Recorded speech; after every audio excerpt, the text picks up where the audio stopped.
Like those kind of. And Joy, you might want to mute it, or Maureen, if there's somebody in, until we get started, until it's your turn to talk a little bit. Got it. Yeah, that actually could work. Yeah, I don't know. It's too, is that a little too big? Okay, welcome everyone. My name is Robin Elander. I'm the Executive Director for Downtown Santa Barbara. I'm so excited to be here with our co-host today, Charles Donelan from the Independent. He's the senior editor there for quite some time, and we are so excited because we have a really great additional episode of the Downtown Business Spotlight, which is a weekly series highlighting our downtown business owners and leaders. And I am going to hand it over to Charles to further introduce our guest for today. So thank you, Charles, for co-hosting, and over to you.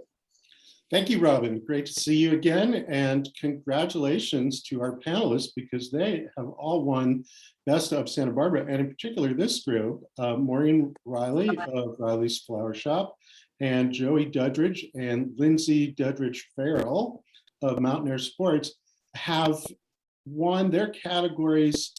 I'm not even sure, but we're talking about multiple decades of Best of awards for both Riley's Flower Shop and Mountaineer Sports. So first of all, just abundant congratulations. Congratulations. And I think what we'll do is we'll start, and I'm going to ask Maureen. Maureen, we were talking just before we came on the air about the idea of starting your own business in Santa Barbara. You started the Riley's Flower Shop quite some time ago, and in a different location. Is that right? Tell us a little bit about that. I started 47 years ago on the corner of Anacapa and Perdido at a Chevron gas station with a flower stand, which just kind of. And is the location now, you're on Chapala, I believe, is that right? Yes. And Chapala. how long have you been on the corner of Chapala and Figueroa? About 25 years. Wow. And that feels like maybe there was a filling station there at one point. Is that true? I'm not sure. It's the oldest, we'll call this kind of market. Anyway, it's the oldest of this type of market, a drive-in market maybe, of its kind in Santa Barbara. Sure, amazing. Well, that's fantastic. And now let's go over to Joey and Linsey. Congratulations, guys. I love your store. How long have you been in that amazing, iconic location down right at the base of State Street, right near the ocean? We have been down here for 35 years, 30, yeah. Like 33 years, 34, right around there. And you guys are brother and sister, and your parents started the shop. Do you remember like running around in the store when you were little kids and seeing all the stuff, the equipment? Yes, they put us to work and made us clean. Yeah, I remember bottles of Windex and paper towel. That was the introductory job, I guess, right? Yeah, originally the store was up on State Street where the Paseo Nuevo was. There was a bank. Ah, right. So we've been in Santa Barbara for 42 years. That's amazing. And you are the top specialty ski and snowboard shop, but you're a lot more than that. So give us a sense of the range of different things that Mountaineer Sports carries. And I know from my experience, you guys have set up my skis and boots for me before and helped me with a lot of different things. And it's not just retail, it's also a lot of equipment maintenance and quite sophisticated work that you do in order to get people fitted out. But the question coming back, maybe just start us off by talking about the range of different things that you carry and do, because I know it's not just skis and snowboards. Go for it, Linsey. We so in the wintertime we obviously cater towards ski and snowboard, but year round we cater to outdoor adventures of all kinds, kayaking, hiking, travel, just being outside enjoying nature, whether it be climbing a mountain or walking on the beach. So we do a little bit of everything. The true Santa Barbara local. I love it that Santa Barbara has such a strong snow sport community that it supports a store with your kind of, you guys carry the best brands, a lot of beautiful equipment in there, and your steps from the ocean, which is just always kind of mind blowing. It's fantastic. I'm going to jump back to Maureen though, and ask Maureen a couple of questions about, now Maureen, did you have connections to the greenhouses and the flower growers down in Carpinteria? Where were you sourcing flowers, or where do you source your flowers today? Is it all local, or do you bring them up from Mexico? No. How does that work? Well, we get flowers from all over the world. We get as much as we can from Carpinteria, but we also bring in, like, our roses come from Ecuador. Bring things in the LA flower market as well. It depends on where our flowers are come from. And does that require a lot of time and energy from you to continue to source the best flowers from the best places? That sounds like a lot of different, just different places that you're getting supplies from. It's got harder. There are fewer growers in Carpinteria now, so we have to go further to get product. And when you get flowers in, obviously you have very limited shelf life. You've got to be very careful about how you bring in product and how long it's there for, because it's like almost flowers. Do you think it's the definitive sort of it's fresh or it's not? Right. Is that complicated? Go ahead. Complicated. We have to rotate the flowers properly and buy carefully. And we're what is called a bucket shop, which is a flower shop with lots of flowers. Okay. A lot of florists don't carry many flowers, just enough to fill orders, but have a lot of walk-in. So we carry a lot of flowers. We have to rotate really carefully. Right, in order to keep that whole thing afloat. Coming back to Linsey and Joey, as a skier, I know that the equipment and the ways in which people approach that sport are just incredibly dynamic, and they change. It feels like there's something new almost every year. And I mean, just in the time that I've been skiing, skis are different, snowboards happen, all that kind of stuff. Do you go and get educated? Is there a ski show, a trade show or something that you guys go to every year? How do you stay up on all the different, like, first there were parabolic skis, now skis have rocker. People are not skiing those 210s that we used to have back in the day. So what's the professional development aspect of running a store like yours? How does that work? Yeah, so we spend a lot of time at trade shows and just involved in a lot of conversations with our reps, and we kind of know what's coming down the pipe within a year or 2 years and what they're looking at. But we also spend a lot of time just on the snow. We test every single snowboard and pair of skis that we bring in here. And, and that's super important, because then we have a very good feeling of what the ski does and who that ski or snowboard is going to be good for, so we can recommend that with confidence and genuinely get people on the right equipment for them. So yeah, we spend a lot of time working on the mountain, skiing and snowboarding. Yeah, I like the sound of that. Actually, suddenly the whole thing with the Windex and the paper towels doesn't sound so bad anymore now that I hear that you have to go to. Where do you go to Mammoth a lot, or where's your kind of home? Do you have a home base in terms of where you go on the snow? Yeah, we go to Mammoth a lot, and that's where they have these demo days for the industry.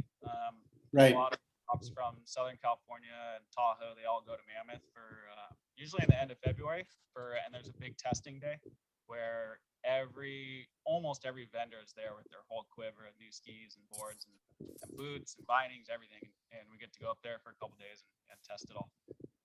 So yeah, Mammoth is the main spot. I know, and either one of you can answer this, but I kind of, for some reason, feel like Linsey might be able to tell me a little bit. I think the clothing is just as dynamic in its technical change as the equipment, and in some ways more. Like a good new shell is so much better than an old ski jacket. It's like a revolution. The materials, the way they handle water, the way they dry, the breathability. I mean, they're almost like wetsuits for snow or something. The new. So do you work on that part of things? Are you part of the team that looks for the clothes? Yes. Yeah. Joey and I do all the buying together. But yeah, the clothing has definitely come a long way. A lot of the companies have close partnerships with companies like Gore-Tex, or you have Patagonia. They're creating their own waterproofing fabrics, being more environmental, water conservation, things that are lightweight, more waterproof, more breathable, and also sports specific. Some people want something really lightweight. Maybe they're going backcountry skiing, or maybe they like to layer. And then you have the other spectrum where girls just want to look cute and get their cocktails bought for them at the bar, you know? And so it's all about the outfit and looking cute at lunch. But at the end of the day, everything is functional and everything works. Everything's waterproof, warmth. You know, it's just about having fun and getting outside and enjoying the sport, and, you know, and looking good while you're doing it. So it's always been a fashion conscious sport, that's for sure. Yeah. And it definitely depends on where you ski too. People who ski in Vail and in Deer Valley are going to be much more fashion forward than somebody maybe skiing in Tahoe or Mammoth or in the Pacific Northwest where it rains a lot. Like that also drives what people might wear. Oh, that's really interesting. And yeah, I don't have, I'm afraid even if I had my old stretch pants, I might not still fit into them. We'll put them in our museum. And I don't see a lot of turtlenecks anymore. They used to be kind of a big part of the whole turtlenecks. You know, the turtleneck, I think for women has actually come back. Just you see it in everyday lifestyle, just normal clothing, but also ski sweaters. Yeah. The vintage ski sweaters that we used to wear in the 70s and 80s have definitely come back for the women. Right. The high-waisted stretch pants with the overall shoulder straps, and, you know, from hot pink neon colors all the way, you know, down to the neutrals.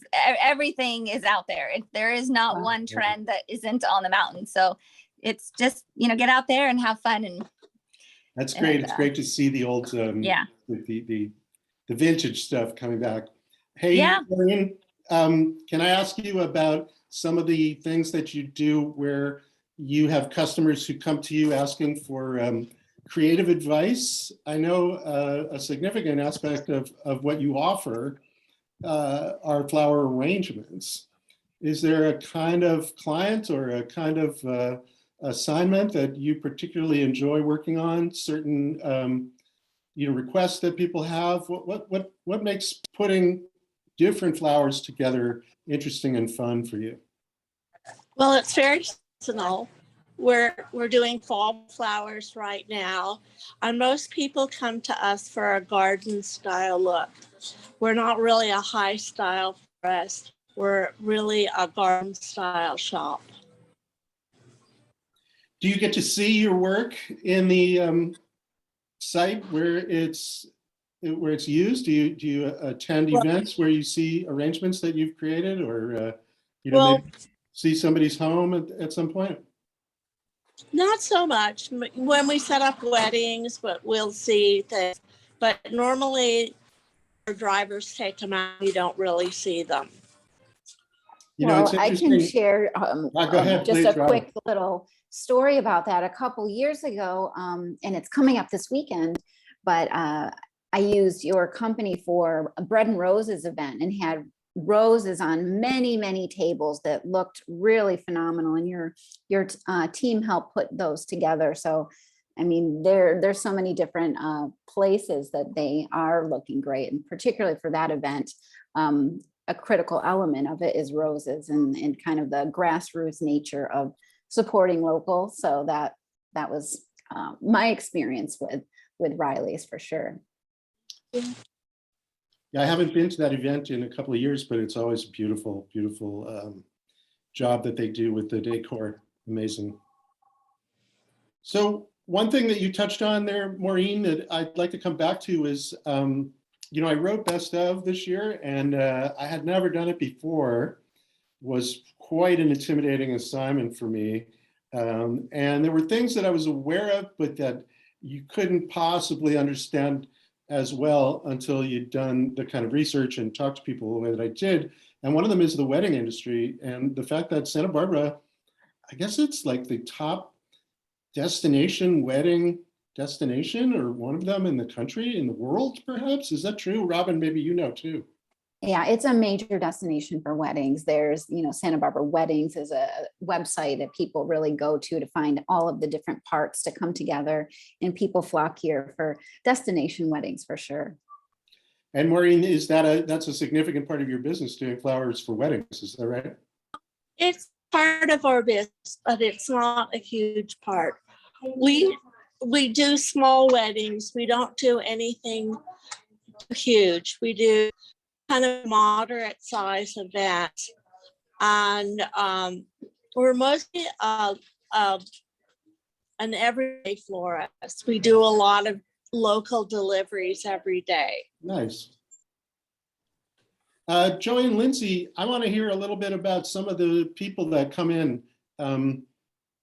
I know several people who live in Santa Barbara, but who are alpine guides and do major expeditions. Was actually with the guy David Court last night, having dinner.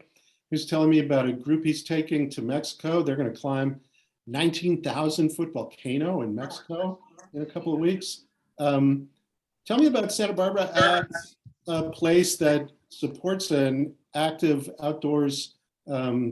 It's like we have these real adventure leaders in town. Do you service those guys? I know Dave sends a lot of business your way.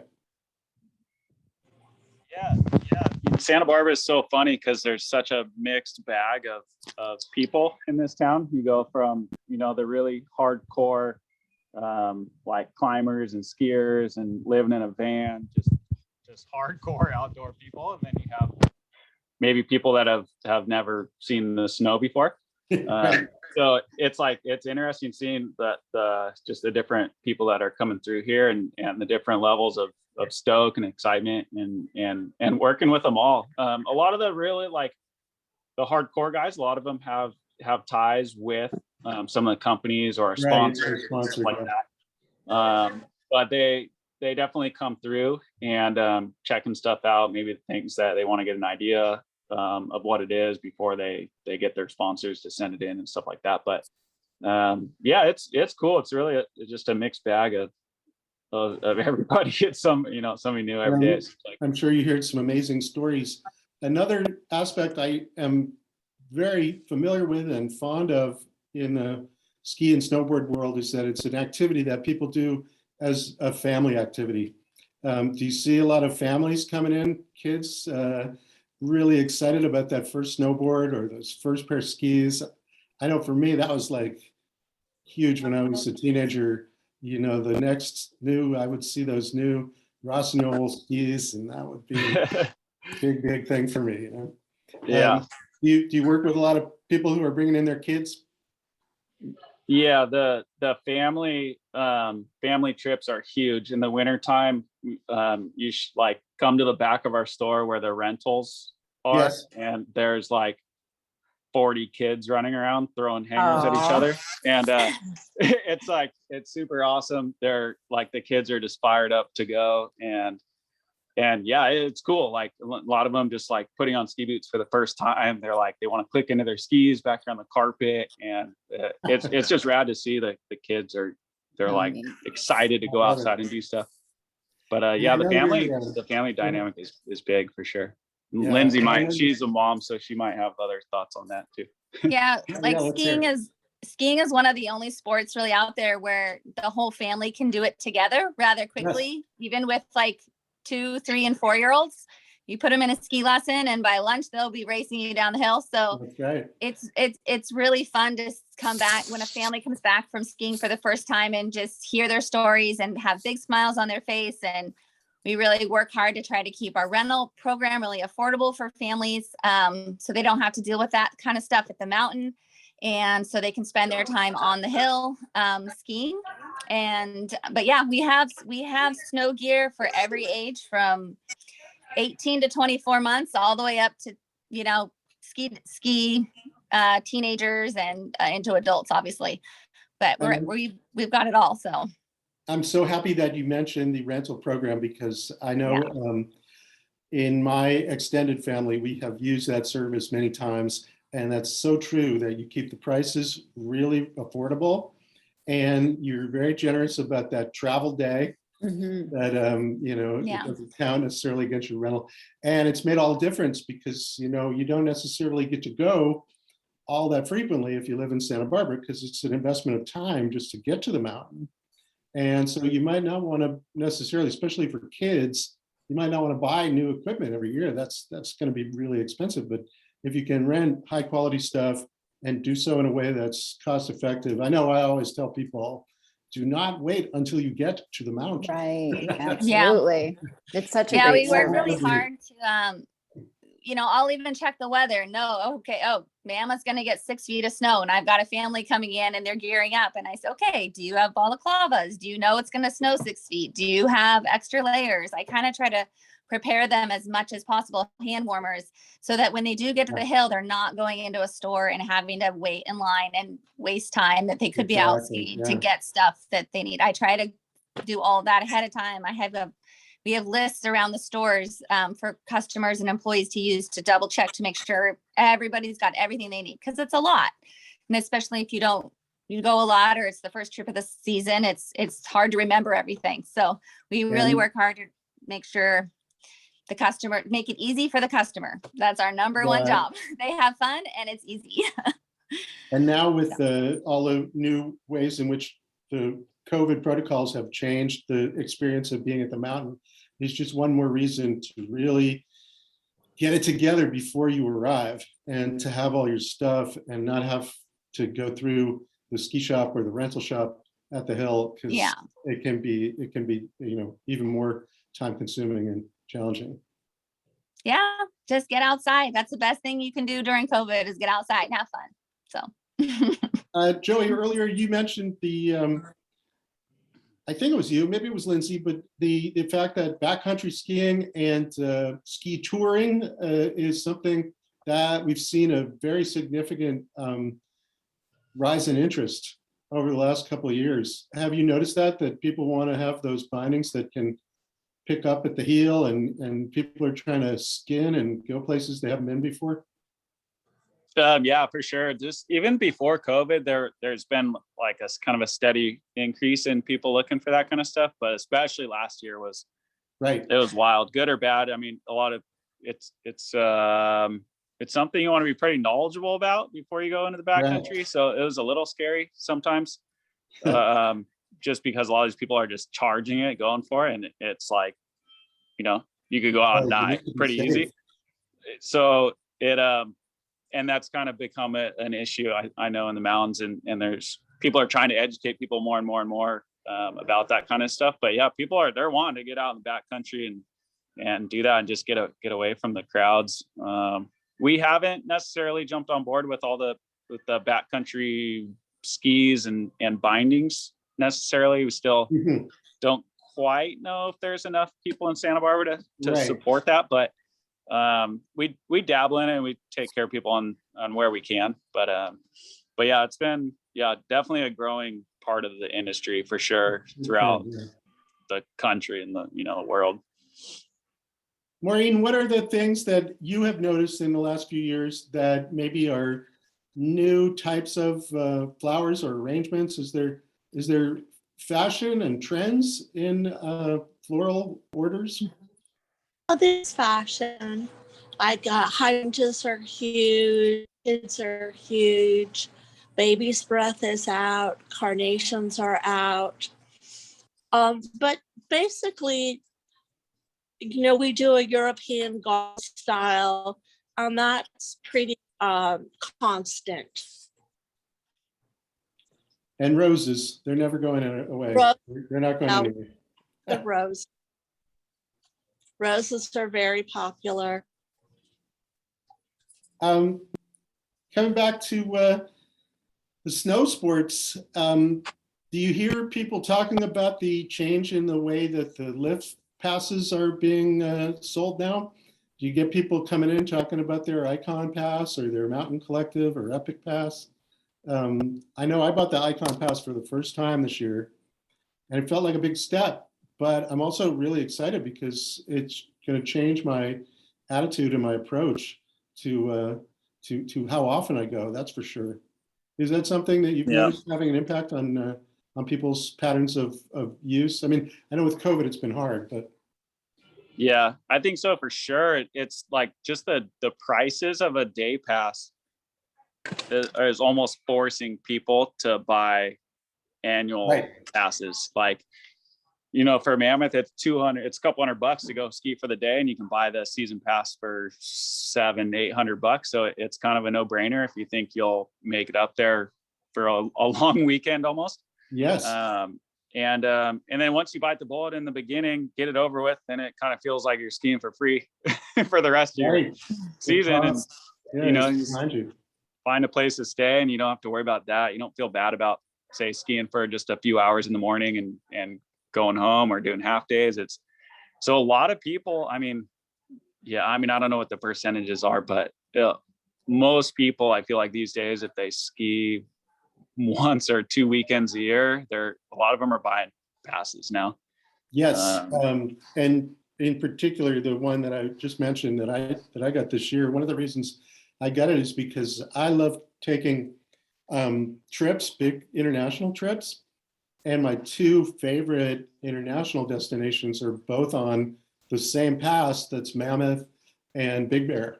Ooh. So, my dream, I've done it once before, is to be able to say that I skied here in California, because I love going here, in Switzerland, because I like going to Switzerland, and in Japan, where I've been several times now. And that is my new favorite spot. Lucky you. I want to go to Japan. Yeah, I know. Shoot. Get the I'm sorry, I'm doing a Japal, little, as they call it. Yeah. Love it. name But that dropping is those. one nice thing especially with COVID and people having the Icon Pass. It really opened the door where people would go skiing, because you've got 15-20 resorts on the one pass. So you're not just limited to one resort. And you're like, maybe California isn't getting that much snow, but then Colorado is, or British Columbia, or Montana, or maybe just go to Switzerland. And you have more options of where you can go. And people like to ski more. If you're a skiing family, you can go, and especially being in Santa Barbara, we are lucky enough to have direct flights out of Santa Barbara now that you can be on the snow by noon. If you go to Utah, Colorado, it's very doable. So the pass is definitely key. You can also buy your pass in the spring and use it the rest of that year in the spring, and then it's good all the next year. So Amazing. that's the biggest tip for anybody, is always buy it in the spring early, use it that spring, and then it's good the whole next year. Wow. That is a good tip. Let me know when you're ready to go. Have you been to Japan yet? Not yet. I will. On the list. I want to go. I Not me either. can hook you up. I have a good Let's go. connection in Seiko. It's fun, and they have all Come the work for me. great. Yeah, you food. can work and we'll go. Okay, right. You got to come down and wipe down the shop with the paper towels. Maureen, are there people who are regular customers of Riley's? Do you see some of the same faces from one year to the next, or from one season to the next? We do. We see a lot of the same faces frequently.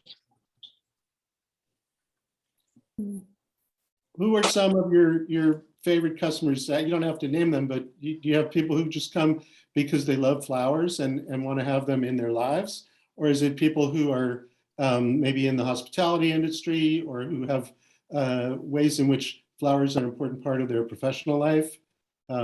What's the motivator? Pardon? Why do people who are repeat customers, what is it that they're doing with their flowers? Just enjoying them or giving them to other people? It depends. Or recognize other people for one reason or other. And then we have a lot of people that are just like to have flowers in their home. Since COVID, people have been home a lot more. And also they have been visiting each other as much, so they're sending more flowers. Right. And do you, obviously you employ some people who do the deliveries for you. Is Yeah. that something that you do that through your own employees do the deliveries? You don't employ Yeah. a service? No, we do them ourselves. And have the folks who do that work for you been with you for a while? Do you have some longtime employees at Riley's? We do. Our manager's been here for 20 years. Our main driver's been there for 6 years. And that must be nice for the people who receive those gifts of flower arrangements. When they see that truck coming up, they know something beautiful is coming. I hope so.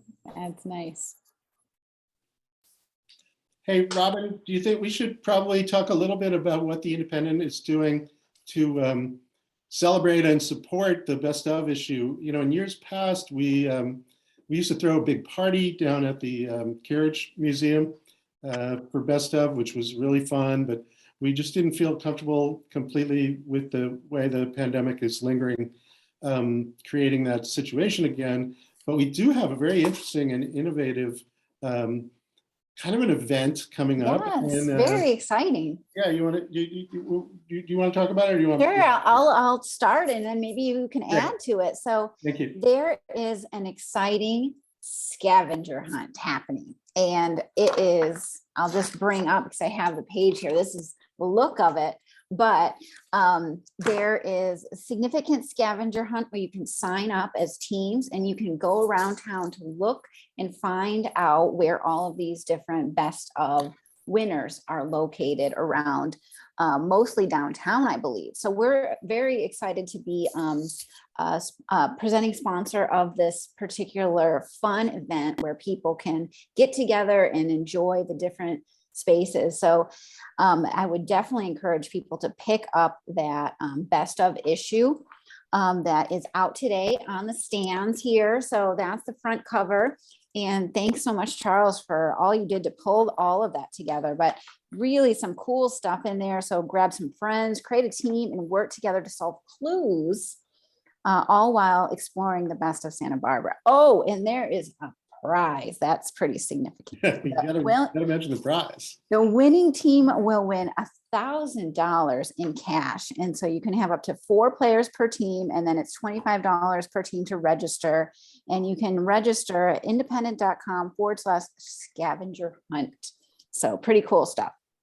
And if the person who does win that $1,000 in cash is listening right now, and I hope they are, you know, you can probably spend half of it at Riley's Flower Shop and then the other half down in Mount Air, because There you go, ski you trip. don't hang on to it. Whatever else you do, spend it at one of the Best of Santa Barbara winners. It was so much fun working on this issue. And one of the things I love about it, first of all, people hang on to it. It becomes almost like this sort of reference who, you know, people look in to think, oh, I want to have someone come and clean my house. Who would be good to do that? It really, it's a very effective tool for people living in town to understand, you know, what's available for them.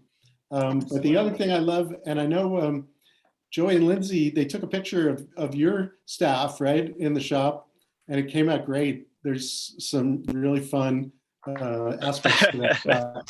We haven't seen it yet. Yeah, is it in Oh my the God. magazine? Can you hold it up?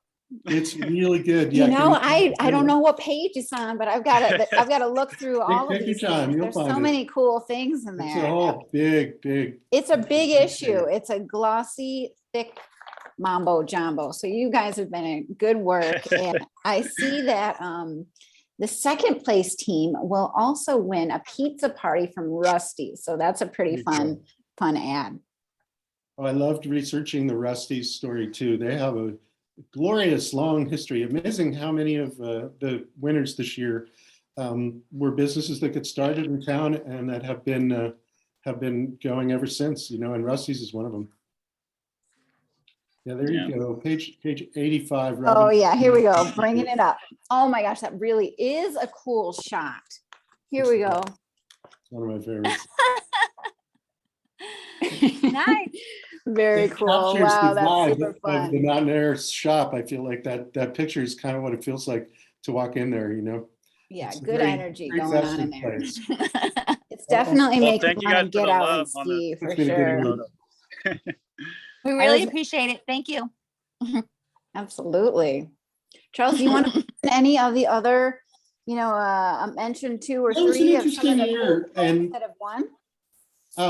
Sure. The categories change very slightly, but they still change every year. We drop a few, but we add a few.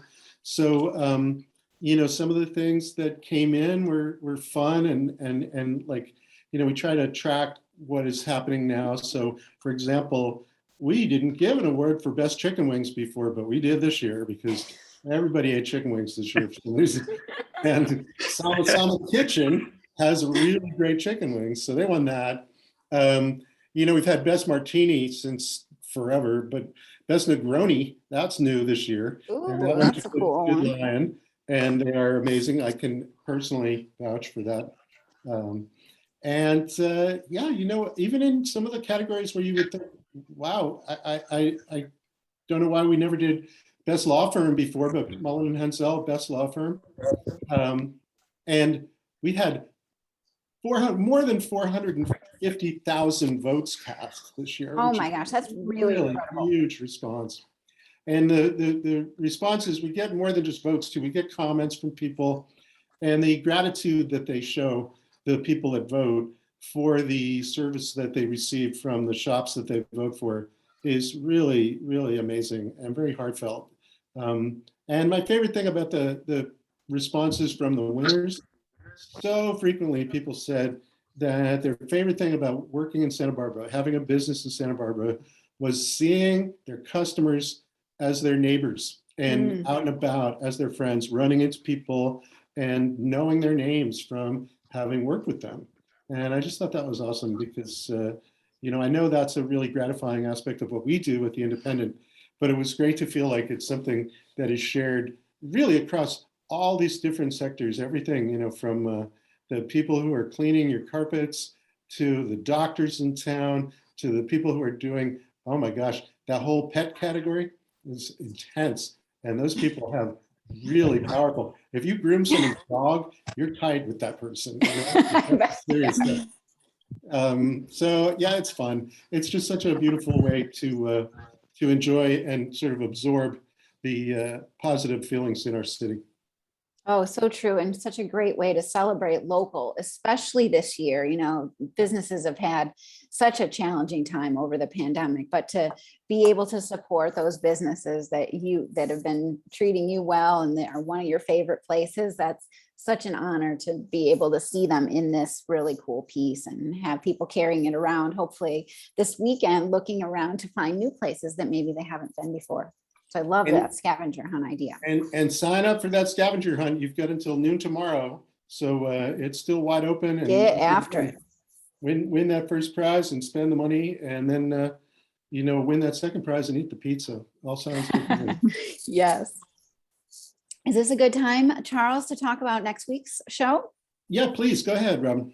Well, I guess before we do that, is there anything else, Joey yeah, and sure. Lindsay, do you want to share about that's coming up soon? And then Maureen will go to you next, but Lindsay, anything coming up that you want to make sure people know about or that we haven't talked about your place? What do you think? She might have left. No, I'm here. Oh, well, things that we have. So we have our big annual sale coming up in about a month. Okay, that's good. And that's like, it's a sale, but it's also kind of our like party to kick off the year for all of our locals for Awesome. kick off the snow year. And it's that weekend right before Thanksgiving, and it's a time to come in and get hooked up and get good deals on the whole store. And it's really like, you know, as cheesy as it sounds, but it's like just saying thanks to the community and for keeping us going for 40 years and to keeping it going for another 40. And we look forward to it every year because we see like all of our customers in one day and or 2 days this year.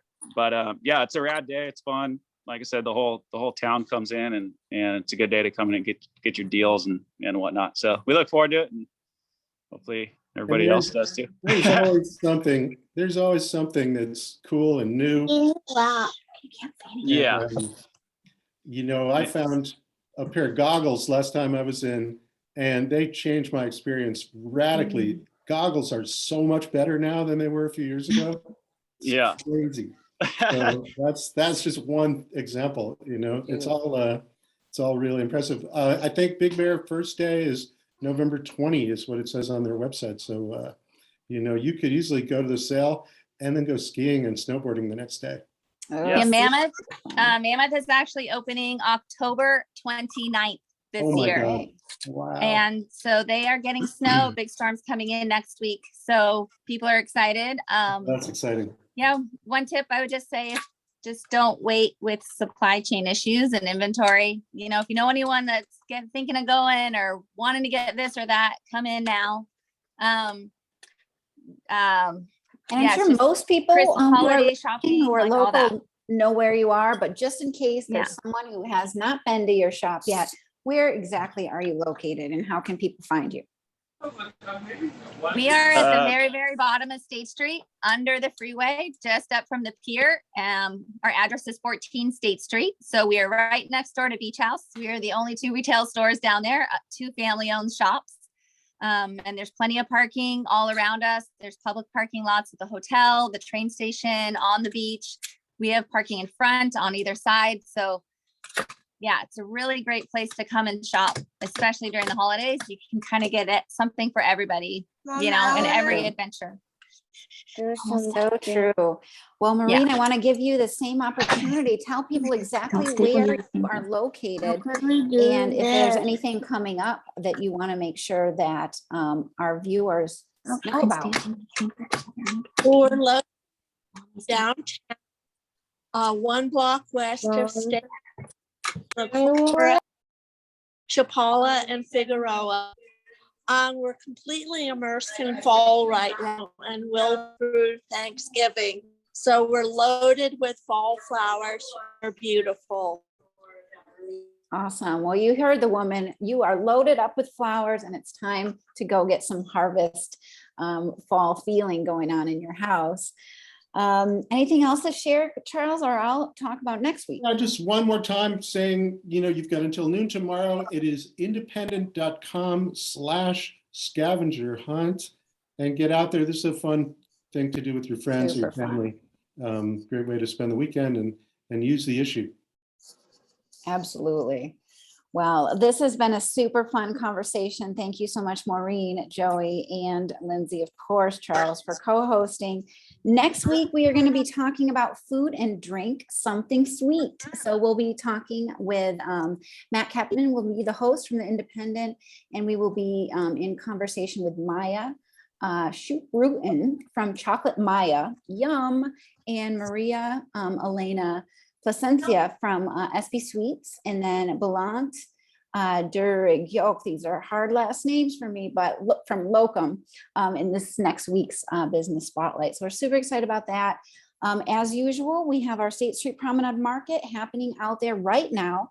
Our first Thursday events are back. So every first Thursday, make sure that you come out and check out between 25 and 30 venues that are hosting art and music and local artwork all over the place.